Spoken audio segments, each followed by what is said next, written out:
मैं सैफई से चला हूँ, मैनपुरी पहुंचा हूँ, पूरे डिवाइडर पर सांड बाबा दिखाई दे रहे हैं। क्या इन्होंने नई जिम्मेदारी ली थी?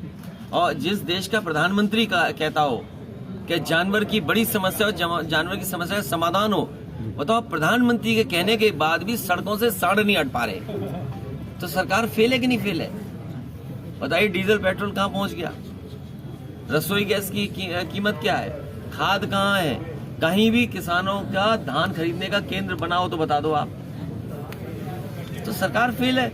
कोई यहाँ पढ़ा लिखा नौजवान बता दे कि उसे भरोसा और नौकरी मिल जाएगी? नहीं मिलेगी। अरे पढ़ाई लिखाई नहीं कर पा रहे, क्या है नौकरी बताओ? यहाँ लाइब्रेरी में बैठे होंगे बच्चे, पूछिए क्या नौकरी है इनके पास, तो वो नहीं चाहते बहस हो नौकरी पे, रोजगार पे। 1 डिस्ट्रिक्ट 1 प्रोडक्ट। अरे मैनपुरी तंबाकू बहुत फेमस है, बताओ मैनपुरी के लिए क्या किया? आप पत्रकार साथी हो, मुख्यमंत्री कहते 1 डिस्ट्रिक्ट 1 प्रोडक्ट। अगर आपने सवाल भी पूछ लिया उनसे तो जेल भेज दिए जाओगे। आप क्या मंत्री हैं? आप पूछिए 1 डिस्ट्रिक्ट 1 प्रोडक्ट में क्या बजट आया मैनपुरी का? अध्यक्ष जी 81 करोड़ किसी को दिया उन्होंने। किसको? अरे भाई हम वो नहीं कह रहे किसमें दिया, लेकिन बजट क्या दिया? कोई भी प्रोडक्ट हो सकता है उसमें। अध्यक्ष जी मैनपुरी जश्न मनाने की तैयारी में है। ये सरकार जश्न अच्छा मनाती है और ऐसा जश्न मनाती है कि पुराना आप इनका सब कुछ भूल जाओ। मेरे पत्रकार साथियों, आपको याद होगा इसी सरकार ने एक बहुत बड़ी इन्वेस्टमेंट मीट की थी जिसमें देश के बड़े बड़े इन्वेस्टर्स आए थे, देश के सबसे बड़े उद्योगपति आए थे, और हालांकि उन्होंने भाषण भी दिया था। अगर आप उनके भाषण को याद करें, जिसमें देश के सबसे ऊंचे जो हमारे व्यापारी हैं, उद्योगपति हैं, वो सब आए थे। MOU हुए और सरकार ने उस समय दावा किया था कि लगभग 5 लाख करोड़ के MOU हुए हैं। उसके बाद डिफेंस एक्सपो हुआ जिसमें रिवर फ्रंट, जिसके बारे में भारतीय जनता पार्टी के विचार कुछ और हैं। रिवर फ्रंट को जहां ये जांच के दायरे में लाते हैं, वहीं आपको याद होगा कि डिफेंस एक्सपो जब हुआ तो एयरफोर्स और नेवी के सभी अधिकारियों को वो रिवर फ्रंट दिया गया था। उस पर हेलीकॉप्टर उड़े थे, रोइंग हुई थी, तमाम पानी के जहाज चलाए थे, दिखावे के लिए उसको साफ सुथरा उतने दिन चलाया गया था।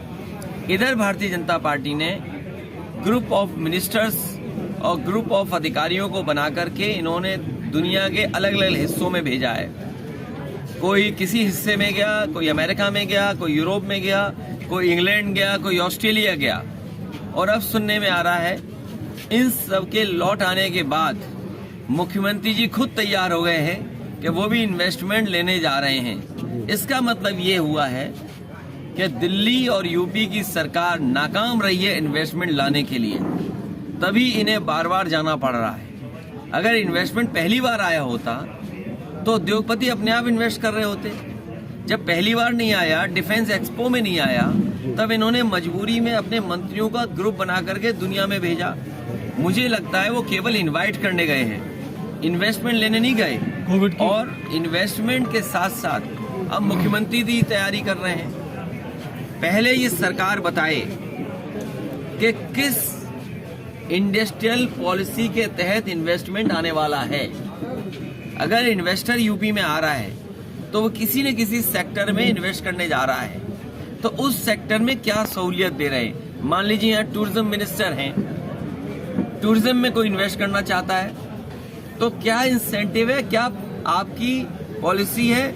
और सबसे बड़ी बात है कि जो समाजवादी सरकार में इन्वेस्टमेंट आ रहा था, जो टूरिज्म पॉलिसी समाजवादी सरकार में थी, उसमें कितना बदलाव आपने किया है जिसके तहत और इन्वेस्टर आपके यहाँ आ रहे हैं। तो जिस सरकार के पास कोई ठोस इंडस्ट्रियल पॉलिसी ना हो, जो 5 साल में इंडस्ट्रियल पॉलिसी और उसके तहत इन्वेस्टमेंट न ला सके हो, उनसे क्या उम्मीद करोगे 4 साल में इन्वेस्टमेंट लाएंगे। भारत अब जो है सुरक्षित देश नहीं है रहने लायक अल्पसंख्यकों के लिए। देखिए, उनके क्यों ऐसे विचार आ रहे मैं नहीं कहना चाहता हूँ, लेकिन भारतीय जनता पार्टी सत्ता में रही तो न्याय मिलना मुश्किल हो जाएगा। और बाबा साहब भीमराव अम्बेडकर जी ने जो संविधान दिया था वो संविधान खत्म कर देंगे। चरम सीमा पे महंगाई है, चरम सीमा पे बेरोजगारी है। आप नौकरी मांगोगे जेल भेज दिए जाओगे, न्याय मांगोगे तो आप पे मुकदमे लग जाएंगे। तो जब तक आपके समाज में भाईचारा नहीं होगा, समाज में आपकी जो दूरियां पैदा कौन कर रहा है? बीजेपी कर रही है। समाज में दूरी पैदा करने का काम भारतीय जनता पार्टी कर रही है। नगर चिकन और जब कभी वो नाकाम हो जाती है तो वो फिल्मों आ जाती है, कोई ना कोई नई फिल्म आ जाती है। धर्मांतरण पर मुख्यमंत्री ने कहा है कि 25 तारीख को क्रिसमस शांतिपूर्ण हो जाए, पुलिस को दिया है, लेकिन धर्मांतरण ना हो पाए, इसको रोकना देखिए। भाई ये फ्री कहाँ धर्मांतरण हो रहा है? हमने तो किसी सड़क पे नहीं देखा, ना किसी कॉलेज में देखा। आप इतने पत्रकार भाइयों बताओ, कहीं देखा हो तो बता दो।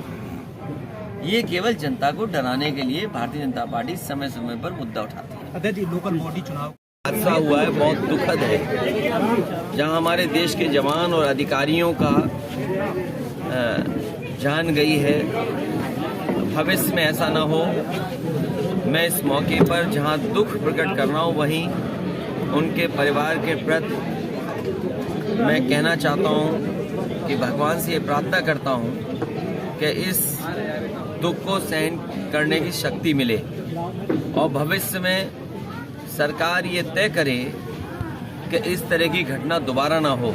जहां हमारे जवान और अधिकारियों की जान चली गई, वहीं यूपी के भी 4 जवान हैं जिनकी इसमें जान गई है।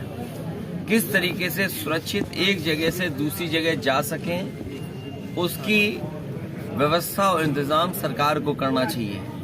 हमारे फौज के लोग बड़ा जोखिम उठा करके देश की सेवा कर रहे हैं। इन्वेस्टर समिट की तैयारी है।